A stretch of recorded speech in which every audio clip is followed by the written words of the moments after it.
ఆయన మెస్సయ్య.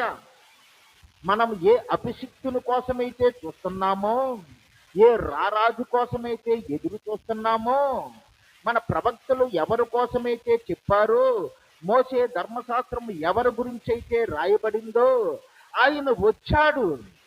కానీ మన కళ్ళు మసకబారి, మన హృదయము కొవ్వెక్కి, మన చెవులకు మందం పుట్టి, మనము వినలేకపోయాము, చూడలేకపోయాము, గ్రహించలేకపోయాము. గ్రహింపు లేని మనము మతమనే పిచ్చిలో పడి రక్షణ ఇవ్వడానికి వచ్చిన రక్షకుడినే సిలువ వేసి చంపేస్తాం. సిలువ వేసి చంపేస్తాం.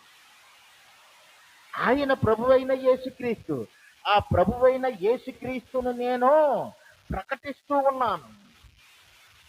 నమ్మండి, నమ్మకపోతే మీకు నరకము తప్పదండి అనేవాడు. నమ్మండి, నమ్మకపోతే మీకు నరకము తప్పదండి అనేవాడు. వాళ్ళ కొట్టినా, బాధ పెట్టినా, ఏం చేసినా, ఎందుకంటే ఇది నాకు ప్రభువిచ్చిన పని, భారము, నేను మోయవలసిన భారం అది. కాబట్టి నమ్మండి అని ఆయన చెప్పేవాడు.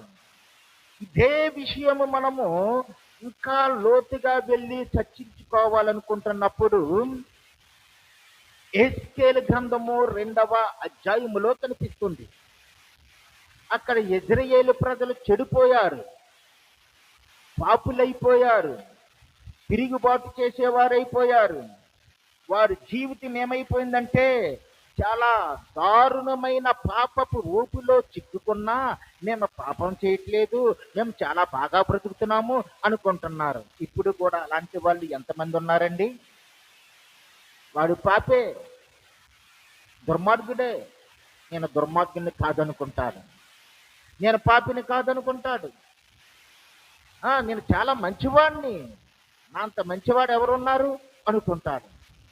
కానీ వారు పాపములో జీవిస్తున్నారని, పాపము వారిని చుట్టి వలలో పట్టి బంధించి ఉంచింది, ఏదో ఒక రోజున వారిని కాటేస్తుందని వారికి తెలియకనే ఇలాంటి దుష్కార్యాలకి పాల్పడుతూ ఉంటుంటారు.